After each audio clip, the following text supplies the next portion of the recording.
Test, test. Parang hindi ka late habang makakalit.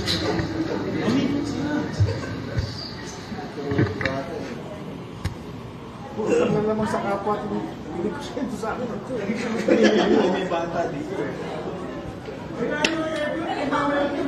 Yes, nakiba niya ang sobrang malakas. Yes, I second the motion. Sige, Lord. Ay, sorry ma'am. Diyan. Isa lang. Boss ko lang. May ulit ang isa na. Okay na. Okay, niyo. Boss ko lang. Ayun pala, may Jimmy na ano eh.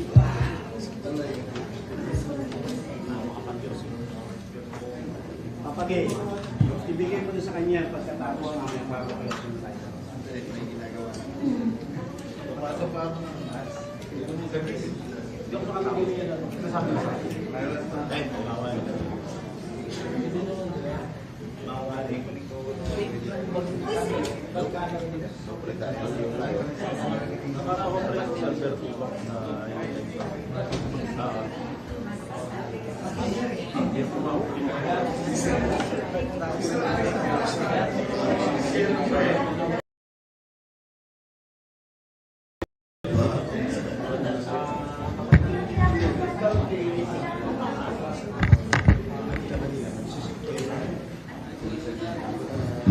Mic test.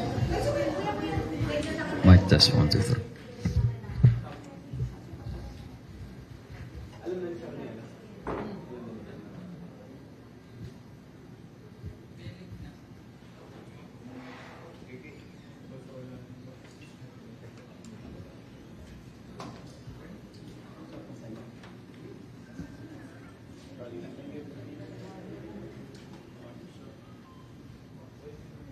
Good morning, ma'am, sir. Welcome to the National Task Force for the West Philippine Sea Press Conference.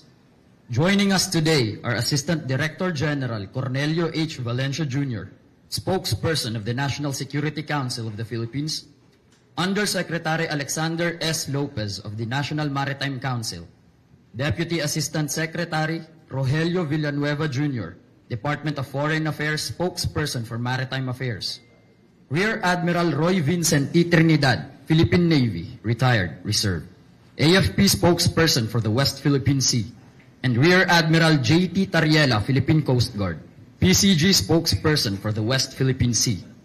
We would also like to acknowledge the presence of Assistant Secretary Mariel Eduarte of the Presidential Communication Office. This press conference will talk about the updates on the latest developments in the West Philippine Sea. Let's begin with an opening statement to be given by Assistant Director General Cornelio H. Valencia Jr., spokesperson of the National Security Council of the Philippines. Sir? Good morning, everyone. On behalf of the National Task Force West Philippine Sea, I thank all of you, our colleagues from the media, and our partners from various government agencies for joining us today. First of all, I am here as the co-chair of the Information Working Group of the National Task Force for West Philippine Sea, not as a spokesperson of the National Security Council. And I have my co-chair with me from PCO, ASEC Eduarte. We have convened this press conference to provide the public with verified information regarding recent developments in Bajo de Masinloc. As announced by the National Task Force West Philippine Sea yesterday, government monitoring assets have confirmed the presence of a floating structure within Bajo de Masinloc. Relevant agencies continue to gather and validate information regarding its nature, purpose, and activities associated with it. At this stage, I wish to emphasize that monitoring and assessment efforts remain ongoing. Today, we will be presenting to you the chronology of recent developments along with relevant monitoring data and imagery gathered in some time. After the presentation, we will take your questions to the extent of what that operational and security considerations permit. We have also statements coming from our National Maritime Council and statements from our Department of Foreign Affairs. At this point, can I give the floor to Rear Admiral Pariela for the presentation? Thank you, sir. Good morning, everyone. I'm here to discuss and present to you the details and the photos and videos of the movable floating platform that we are now monitoring in Bajo de Masinloc. But before that, I would like to highlight the fact that Bajo de Masinloc, as a backgrounder, only has a distance of 119.65 nautical miles away from the coast of Zambales, specifically Palawig, Zambales. And it has an approximate distance of 500 nautical miles away from Hainan, which is the southernmost territory of the People's Republic of China. At least this is our baseline on our position in Bajo de Masinloc. And secondly, Bajo de Masinloc falls within our own exclusive economic zone. It only has a distance of 119 nautical miles. This is the photo of the movable floating platform that we are currently monitoring in Bajo de Masinloc. It has a deck area of approximately 30 square meters. Roughly, the dimensions are 5 meter to 6 to 7 meter in length. If you can notice, it is surrounded by fenders, meaning it protects the platform from bumping towards the vessel that will tow or run alongside the platform each time that it will be moved from one point to another. When we first saw this, it is anchored and it is floating during that time, no? And there are 4 metal poles that you can see on each corner, and we believe that these are metal stilts that are being used every time that this platform is going to be placed stationary in one particular location. Now, how did we monitor this movable floating platform? In May 20, this is our baseline, because in May 20, according to a commercial satellite imagery, there was no presence of man-made structure at the opening or entrance of Bajo de Masinloc. Based on available satellite imagery, you cannot see anything during that time. In May 21, we were able to document the presence of 2 Chinese research vessels, the Yusha UG 20028 and Yuzhan UK 6, that are there at the entrance of the shoal. We are suspecting that these 2 Chinese research vessels are those responsible in bringing the platform in the entrance of southeast of Bajo de Masinloc. Because by May 25, based on the satellite imagery, commercial satellite imagery, we were able to document a square object near the southeast entrance. This was the first indication that there was a structure at the opening of Bajo de Masinloc, or a platform.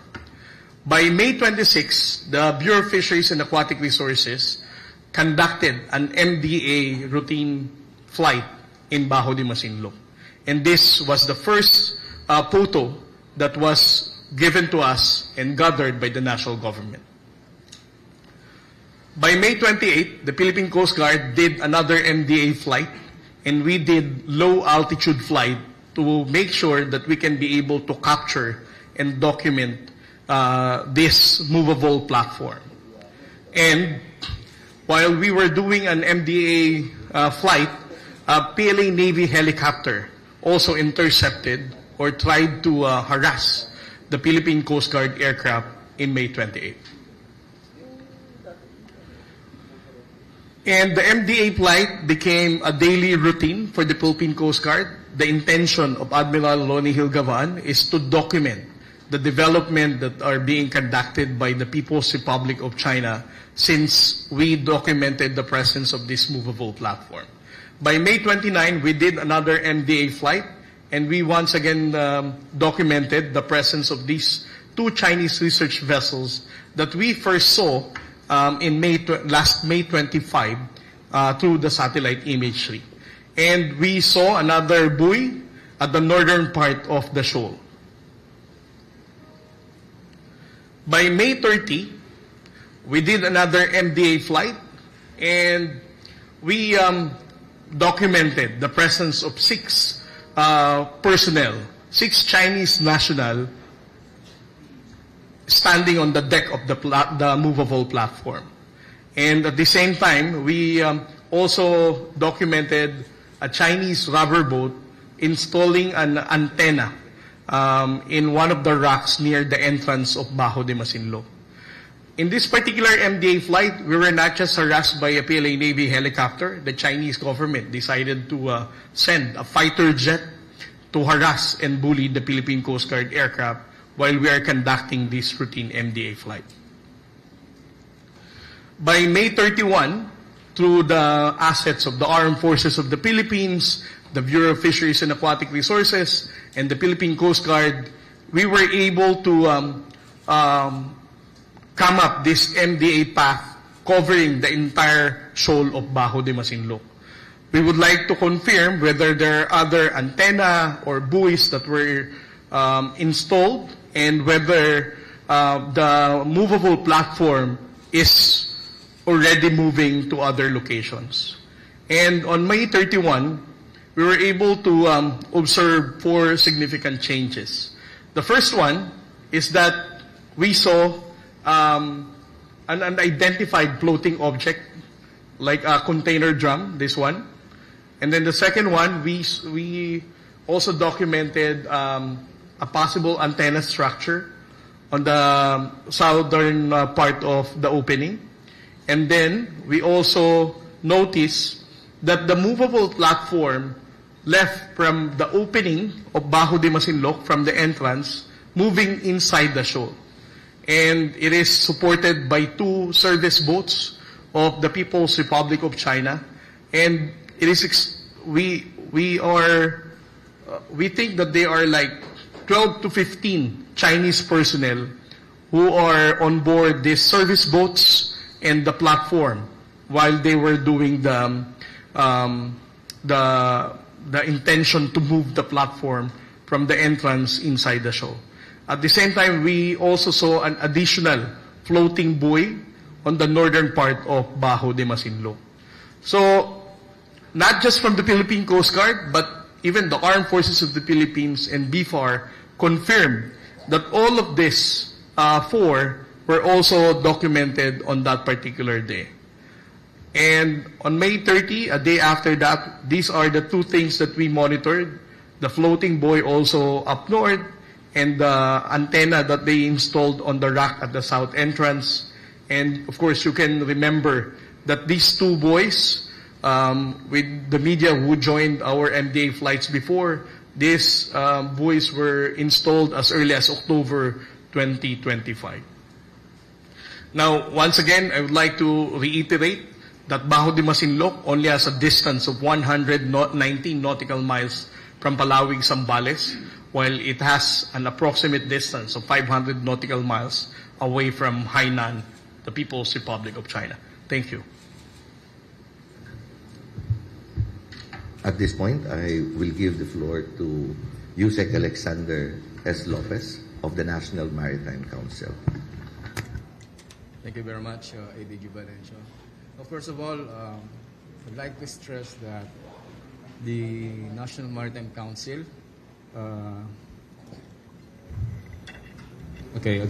first of all, I'd like to stress that the National Task Force in the West Philippine Sea is a facility of the National Maritime Council, and the press briefing we are having right now is basically on the operational side. So any questions on the policy side, I would gladly answer them, and all the operational questions will be handled by the NPF together with the Armed Forces and Department of Foreign Affairs on the operational side. I just wanted to add to what Admiral Perelas mentioned a while ago, the significance of Bajo de Masinloc.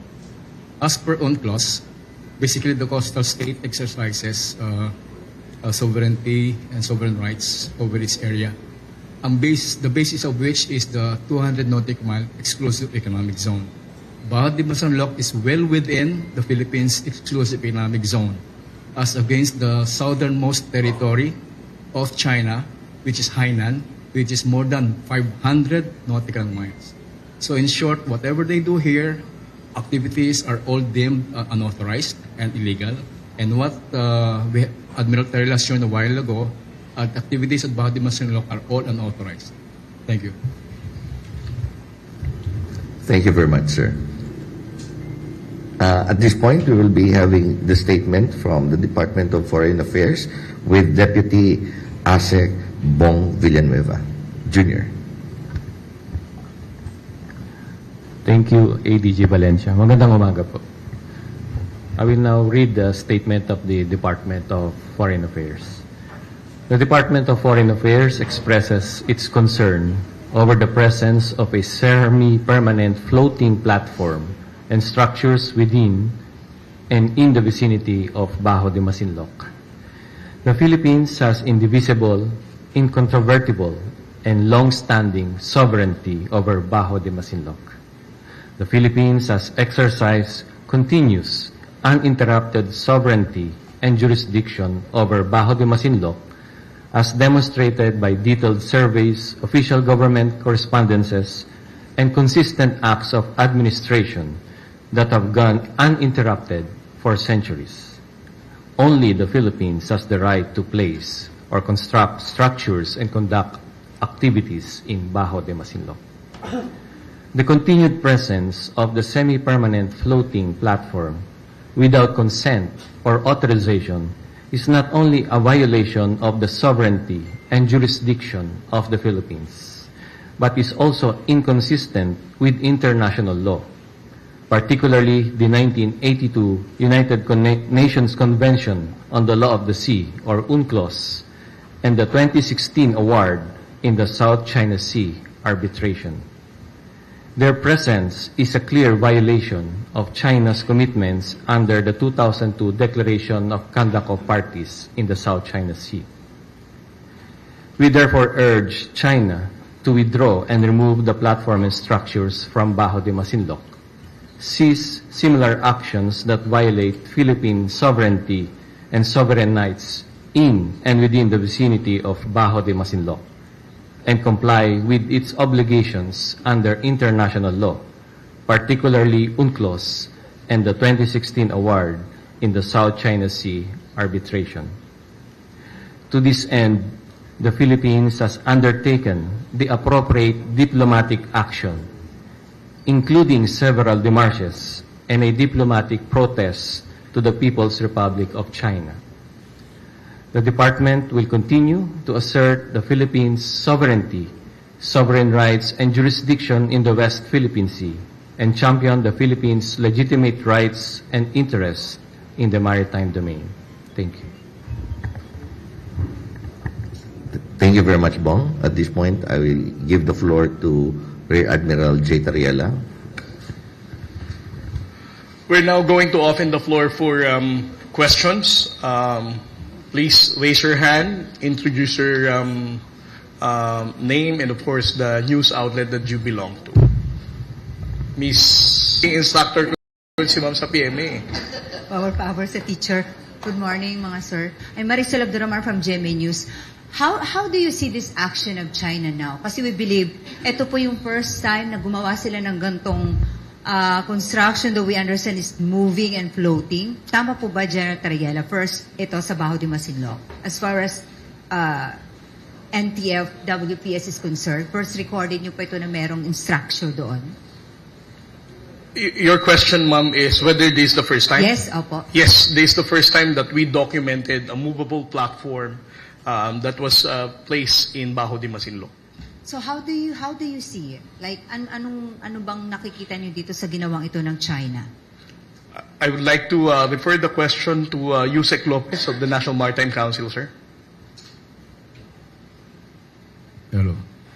basically, we see that in general, these are all data gathering activities of the People's Republic of China, the government of China.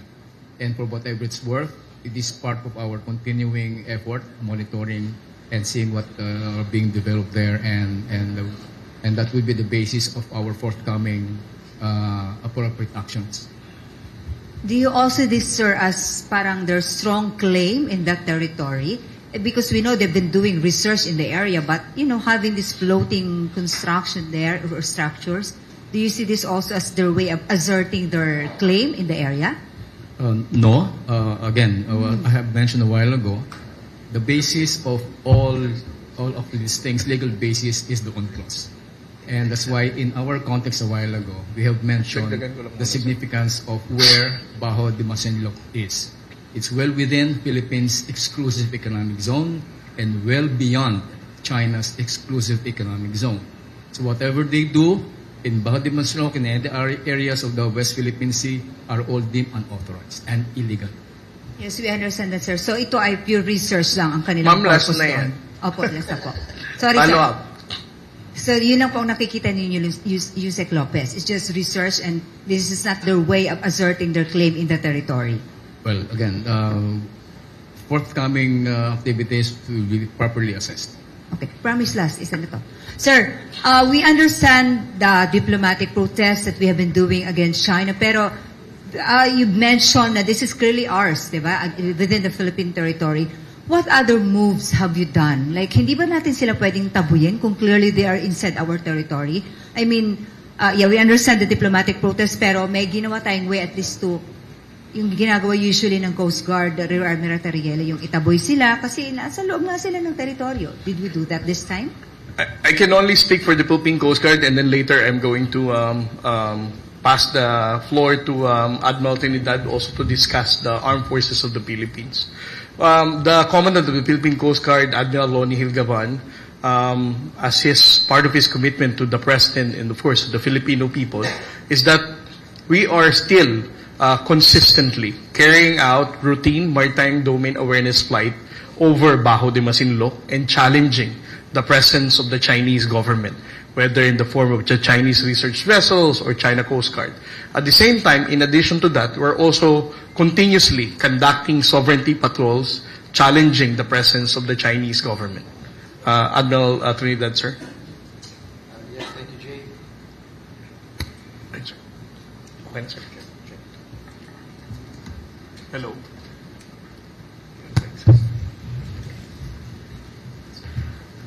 Yes, thank you.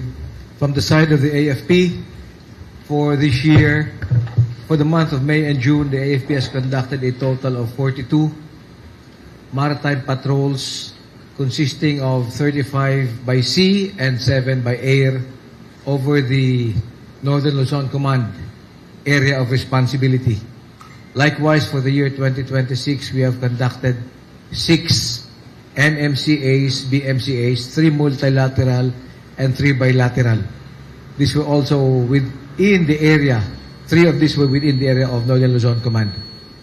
With this development in Bajo de Masinloc, the AFP will keep performing its mandate. We will continue patrolling the seas, flying the skies. In fact, it was a collaborative effort of the AFP and the Coast Guard to include BFAR that we were able to piece together the bigger picture of what is happening in Bajo de Masinloc.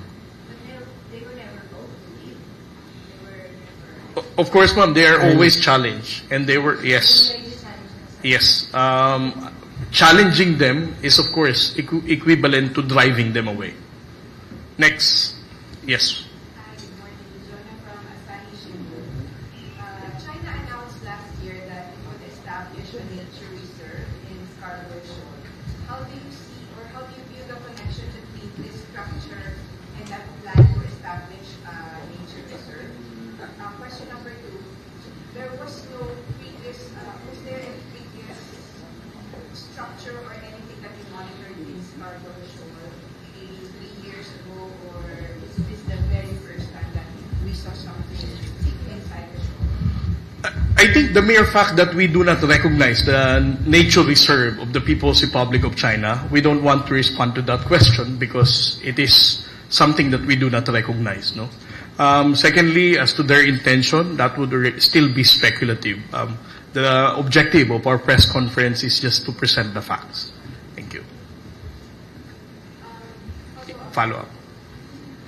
Sir, for the DFA, the Philippines is pushing for the conclusion of a code of conduct, and part of the agreement or arrangement we had for the DOC was there was supposed to be no new structures, no new construction. So this is clearly a violation of the DOC.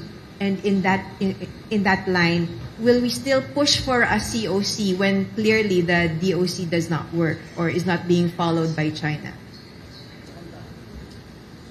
I mentioned in my statement that China is in violation of its obligations under the 2002 Declaration of Conduct of Parties in the South China Sea, specifically on the exercise of self-restraint and to avoid actions that would complicate the issues or escalate the tensions. The Philippines, along with the other ASEAN member states, including China, remain committed to pursue the conclusion of the Code of Conduct.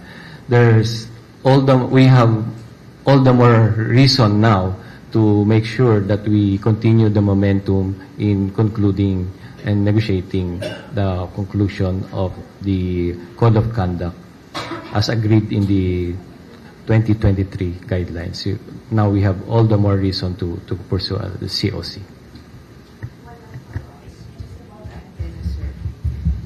What do you think that antenna is for?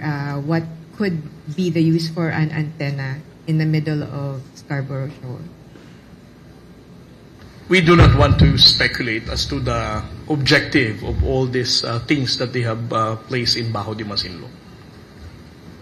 Thank you, ma'am. Bea. Good morning, sirs. Bea Cupin from Rappler. Sir, first question for the DFA. What was China's response to the demarches we filed in the protests? Did they say anything outside of the usual talking points Beijing employs when replying to these protests and demarches?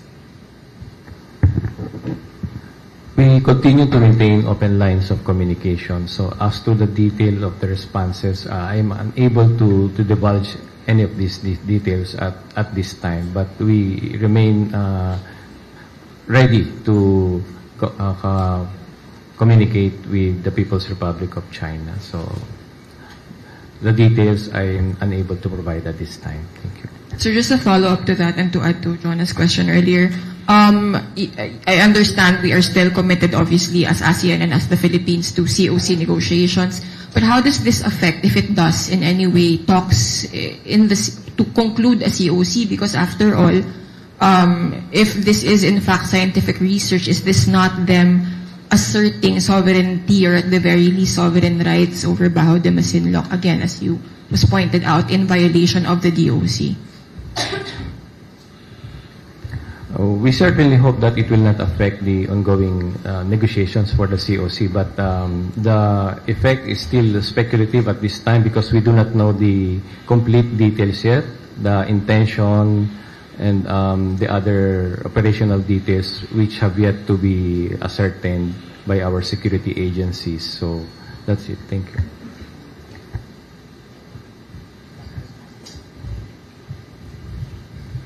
Hello, sir. I'm Leo Calonzo from Bloomberg. Sir, yung mga tao dun sa semi-permanent floating structure, anong ginagawa nila dun? Well, for me, I put it not as a semi-permanent structure, but I think the right term to call it is a movable floating platform. So, your question is, anong ginagawa nila? Mga tao dun sa... Nung May 30, So, nung May 30, we saw this 6 Chinese nationals. And then, May 31, we saw them move, I can only assume that the reason why they're there is because they are preparing the platform from being transferred to another place. Because it would require those 6 people to adjust those metal stilts that I presented a while ago. And then they waited for those 2 service boats to come alongside the platform. And then all 12 to 15 of them, that's the time that they were able to move that from the opening of Bajo de Masinloc to inside the shoal. Sir, I understand that the intention is not clear yet, but typically when you have these types of platforms in an area, what purpose does it serve? Especially since you move from one place to another, no?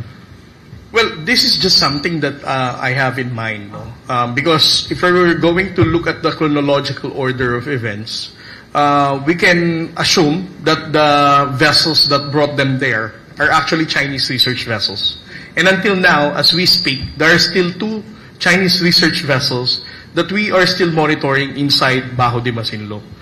So we can also say that they are probably conducting illegal marine scientific research in Bajo de Masinloc, and that the platform is also being used by those marine scientists. And what are they researching, do you think? What now? As of this time, I don't know. But that will be speculative on my part kung sabihin kong fisheries ang pinag-aaralan nila, di ba? But definitely, we still don't know what they're conducting. But I would like to believe that the Chinese research vessel presence is the reason why they have a platform there. Sir, and last from me, so there was a call for China to withdraw and remove. It seems like they deployed this pretty quickly. Will it be also possible for these structures to be withdrawn and removed quickly if they so desire? I think that question is only for the Chinese government to respond. Thank you, sir. Next. Para next round ulit tayo. Hi, sir. Robina Sida from Philippine Shimbun, sir. Sir, for the record, unang question, yung antenna na na-monitor natin dun sa May 31, permanent structure siya. Hindi siya floating, hindi siya movable. What structure? Yung antenna na nakita natin na ini-install ng mga rubber boat. Well, it's hard to say that that is permanent, no? Kasi you can just imagine how small that is. Kung makikita mo, ayun lang siya, ayun yung maliit lang siyang parang ipinatong, no? So I wouldn't say that is something that is permanent. Okay. Tapos I understand na kapag we urge China, the DFA said earlier na we urge China na i-withdraw yung mga structures, platforms, whatever na nandun sa Scarborough. But we know naman na hindi nila yun basta-basta gagawin. So aside from urging China, what are we planning to do? Kasi nung in-interview si CES nung Monday, very confident siya nung sinabi niya na we will not allow na yung Bajo de Masinloc will turn into another reclaimed island. Are we going to stop them? Since na-mention ni Rear Admiral Toriela kanina na itong mga research vessels na na-monitor sa loob ng shoal yung probably reason paano sila nakapag-establish ng mga bagay na yun sa loob ng Scarborough. So, can we stop such kind of vessel from entering the shoal? Are we capable of doing that? For the interagency effort of the Philippine government, I'd like to defer to NMC or NTFWPS. For that, from the side of the AFP, yes, our patrols will continue. We have been engaging our partners and allies, like-minded nations. At the same time, the modernization program is on track. So from the lens of defense and security, we are doing what we can in order to perform our mandate, and that will include preventing Bajo de Masinloc from falling again or being developed again into another man-made island. Okay, thank you very much. Just going back, one thing very clear about what they're doing there is, again, I mentioned a while ago, is data gathering. For what its purpose, then perhaps the succeeding or forthcoming actions of the Chinese government will be dependent on the information that will be gathering there. Okay. Secondly, we have already stressed the significance of Bajo de Masinloc. Whatever we do will be all based on legality. Okay, and the question is whether this structure will become another permanent post. Would that be leading to that? Our answer basically is we can guarantee, okay, that the Philippine authorities, government, will continue to monitor developments closely and pursue appropriate actions based on verified facts and assessment and consistent with national interests, Philippine law, and international law. So that's what the current or the position of our government. We cannot speculate on what the Chinese will do, and rather will not speculate or will not be coming up with details of what the government will do. We will be anchoring our actions based on verified facts and our assessment. Sir, follow-up. Since we already monitor and confirm or validate the presence of these structures in Bajo de Masinloc, and of course it's alarming because they already started bringing in these platforms. So do we see the need for us to ask for assistance or help for our allied countries to stop China from bringing in more structures or developing what they're doing in the Scarborough Shoal, aside from FCA, etc.? Well, the focus on the matter right now is more on monitoring and assessing whatever developments there. So your question basically is premature, whether we will be invoking assistance from our allies. It's very premature yet, and we are not in that stage yet.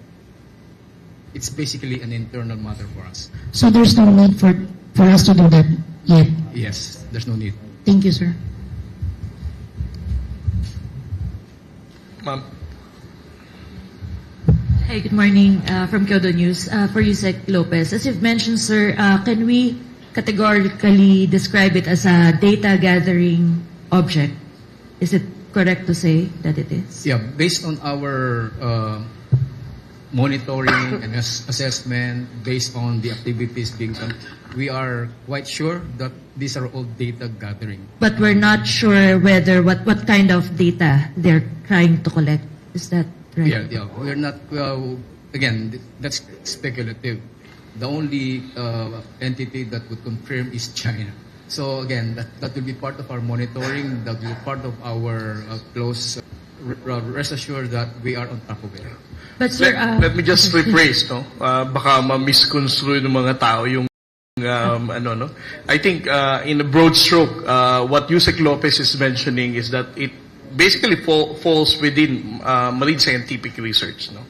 So you're more inclined to believe it's more on the marine science? Yeah, because marine science, marine scientific research, that's a very broad spectrum. And not on the military side?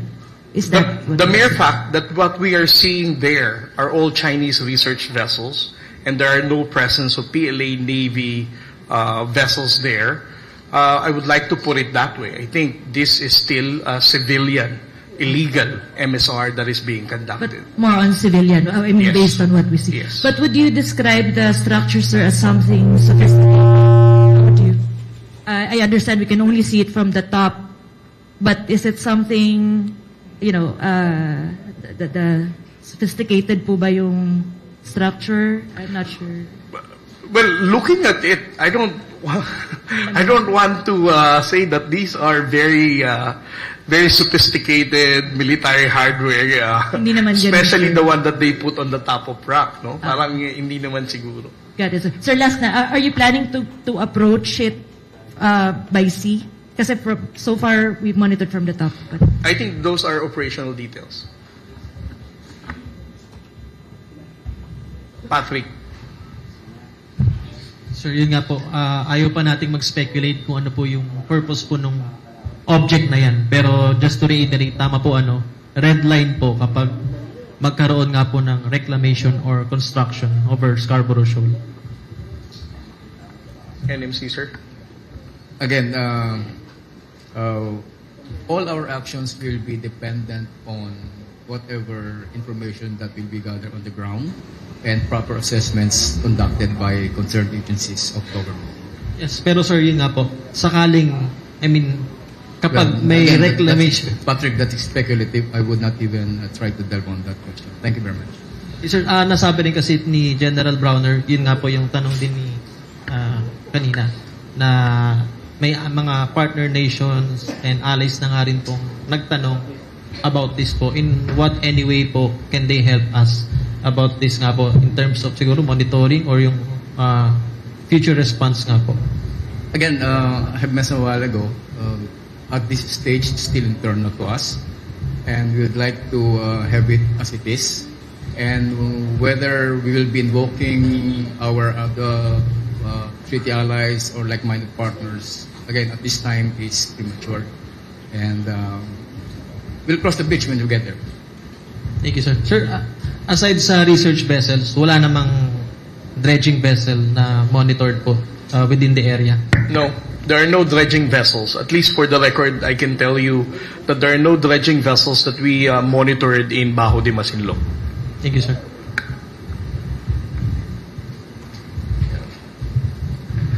Second round, Ms. Ma'am Marisol. Undersecretary Lopez, sir, we understand that you guarantee us that you will continue monitoring. Maybe as a Filipino citizen, siguro ang apprehension namin lahat, this might be a prelude to another construction in the area like what happened to the other territory that we have been claiming. So, are you saying na hindi naman ito nakakita ninyo ngayon that this might be a prelude to that? Somehow they're planned to have a construction in the area. Again, everything is speculative. But I want to tell you the bottom line of our government. Okay, the bottom line is your government, the Philippines, will remain steadfast in protecting its sovereignty, sovereign rights, and jurisdiction. We will continue to pursue lawful, peaceful, and rules-based approaches while safeguarding our national interests. That's the bottom line of our government. So, pwede ba namin tanungin, sir, kung may guarantee na walang magiging construction doon? Again, we will guarantee that the Philippine government will do everything on its part. Not sabi nga ng ating presidente, we will not lose even a square inch of our territory, even to a superpower. And we will pursue that through diplomatic channels, peaceful means, and in accordance with our national interests. Thank you, sir. Reed Admiral Riela, sir. This is a common fishing ground at Bajo de Masinloc, right? Yes, ma'am. According to the 2016 Arbitral Award, Bajo de Masinloc is a traditional fishing ground. Have there been reports from the fishermen if they have experienced intimidation from these men who are in the area? Well, the Filipino fishermen, every time we monitor a high number of Filipino fishing vessels, we have what we call the Kadiwa para sa Bagong Bayaning Mangingisda, wherein the Philippine Coast Guard, together with the Bureau of Fisheries and Aquatic Resources, deploy our respective vessels to ensure the safety of the Filipino fishermen.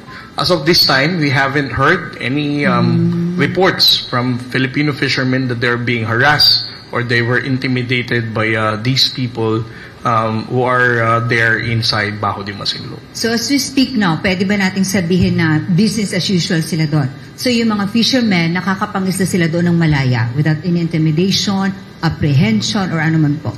Yes, we can still say that the Filipino fishermen can still fish in the vicinity of Bajo de Masinloc. Thank you, sir.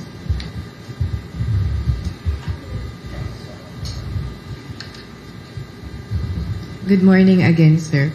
The structures that we found in Bajo de Masinloc, does this trigger any, memories of what happened in Mischief Reef before when initially the Chinese constructed these structures saying it's for fishermen's shelter, and then eventually it, they developed it. So are we seeing the same trend this early? NMC, sir. Well, the nightmare of Mischief Reef is still there. Okay, that's why the position of our government, basically, nandun yung at the president, we will not lose even an inch. Basically, it's still lessons learned. That's why we are saying that the Philippines will do everything it can, based on international law, based on diplomacy, and based on our national interests. At the If you will notice, if I may add, if you will notice, we have learned our lessons in the past. The approach of the Chinese Communist Party is salami slicing, or to slowly chip off our territory. That's why the pronouncement of the government, as mentioned by the good Undersecretary, could be summarized in 1 square inch. And all instruments of government, to include the Department of Defense, DOTR, the Coast Guard, BFAR, DFA, and all other agencies will ensure that the integrity of the national territory will remain. That will include monitoring right now developments on Bajo de Masinloc. And we are closely monitoring that to an interagency effort. Sir, what are the legal ways that we can prevent China from developing these structures into something even more elaborate or something more permanent? We have been filing, I understand we have been filing diplomatic protests, but protests to Beijing has never stopped China in actually developing structures in the South China Sea, in the West Philippine Sea. Is it an option for the Philippines to physically remove these structures from Bajo de Masinloc or in any other areas in the WPS? Again, all actions to be done by the government will be based on evidence that we have gathered. Will be based on the assessments done by the different agencies of government, and definitely it will be legal, and all will be consistent with our standards. Can I just push on that? Would physically removing the structure or the floating structure still be within legal measures for the Philippines? Is it a legal measure for us to physically remove them from there? Those are operational details. There are, again, the stand right now is to monitor the situation, and we are informing the public to this press conference. There are different options available, and they will be used depending on the guidance by the government through the NTF, WPS, and the NMC.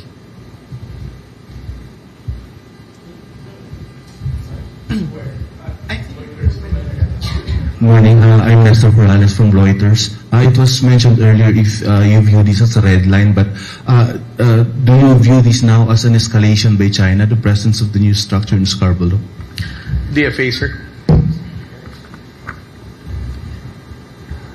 The question is still speculative, so we'll have to see the developments forward, and we are confident that our security agencies will continue their sustained patrols and monitoring, so we'll get more confirmation. And it was mentioned earlier, the nation, so have we discussed this issue with our allies like the US and Japan, and did we get any feedback from them? I have mentioned a while ago, this matter is still internal to us. Again, discussion with our allies with regard to this thing is still considered premature. And I hope you understand. We are not involving our allies unnecessarily.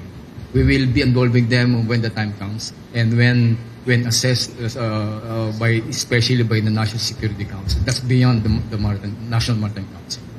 Yes, when you mentioned when the time comes, what is our borderline, or what would be the issue? Or I-clarify ko lang, sir. Medyo tricky yung when the time comes. I think what Yusek Lopez is mentioning is right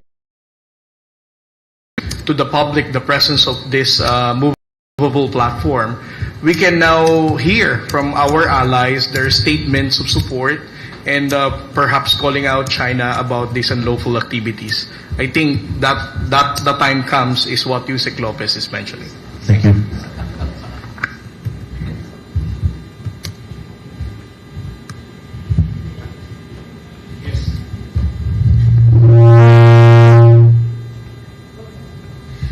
Sir, I'll take one country for example. Indonesia has a well-documented history of seizing boats or vessels illegally fishing or anchored within their waters. Sir, tatanong naman na kanina pero pound ko lang ng konti. If diplomacy doesn't work, how far can the military go in defending Bajo de Masinloc? Ang nangyayari kasi, sir, is we continue to push modernization of our armed forces, and yet we push back in answering speculations if such scenario would come into play, sir. First of all, let me first remind you, that Indonesia is not an ASEAN member who is contesting any part of South China Sea. Their behavior is completely different with other claimant states in the South China Sea.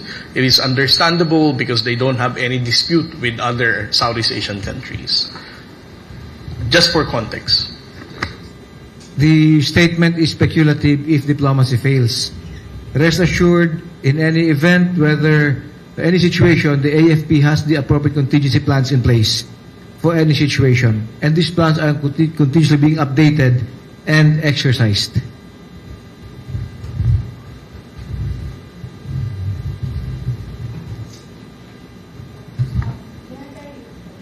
Ay, ako, pa-follow up lang, sir. Sir, these are all happening after China declared that area a marine reserve, right? So, to the Philippines' mind, what is the ongoing objective of China in Scarborough Shoal after that declaration? And are these actions related to that? Again, because responding to that question, having reference of the natural reserve, announcement of the People's Republic of China would eventually recognize such position. So there's no reason for us to go back and mention that this has something to do with the natural reserve. Sir, I'll ask you a question that you can answer. What is how is the presence of the Coast Guard now in that area? Nakakalapit ba yung mga barko nyo dun sa Bajo de Masinloc? Or how far can you approach that area? Well, as you know, with some of the media that were embedded in the Philippine Coast Guard vessel, we can still carry out sovereignty patrols in Bajo de Masinloc. And do you plan to accelerate the tempo or like... Accelerate what? Those are operations. One last. Tama ba, until now, may dalawang research vessel pa rin po ang China in that area? Yes, there are still 2 Chinese research vessels that we are monitoring in Bajo de Masinloc. But they didn't stay naman until the very first time you monitored them there. Kumbaga, palis-alis sila sa area.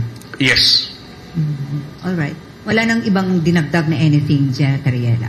No. As of May 31 up to this date, those movable platform and the buoys that we monitored remains to be the same.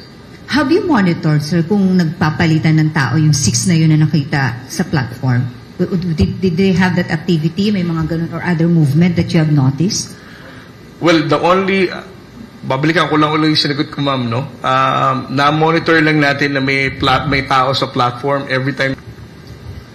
Yes. Last question. Sir, clarification lang. Tama po ba, sir, since May 28, daily na yung MDA flight natin? Yes. It's an Until MDA now. flight conducted by all concerned government agencies. Okay, not just the PSDG. Not just the Philippine Coast Guard. Tapos, i-confirm ko lang din, itong floating platform na na-mention nyo kanina, wala tayong na-monitor na ganitong klase ng platform sa ibang part ng West Philippine Sea. As of this date? Apo. Wala. Wala tayong ibang namomonitor na mga ganitong gawain, only in Bajo de Masinloc. Okay, sir. Tapos, sir, sa AFP, pahabol lang. Kasi before na-mention ni Presidente na hindi tayo mag-deploy ng gray ship sa Scarborough Shoal. After this development, ganun pa rin po ba yung stand natin? We don't comment on matters of policy. The AFP is in charge of strategy. Thank you very much. That ends our press conference. Maraming pong salamat sa inyong lahat.